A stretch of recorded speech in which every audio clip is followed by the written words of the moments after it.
Este invierno en Casa Elizalde estaré dando un curso de introducción a la cerámica para todas aquellas personas que quieran animarse a conocer técnicas de modelado y de construcción de piezas. Una vez que las terminemos, se decorarán y se las podrán llevar a su casa.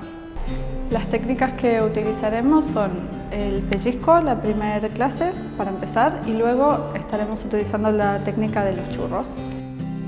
Con la técnica de churros podemos crear piezas que son un poquito más esculturales para los que no quieran hacer cosas utilitarias, pero también se pueden hacer bowls o platos, cuencos, lo que quieran.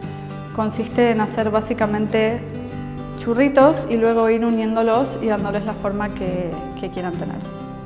Y la técnica del pellizco consiste en, a partir de una bolita de cerámica, de barro, hacemos un hueco y empezamos a hacer formas que sean más tirando a lo utilitario, aprendiendo una técnica que es ancestral.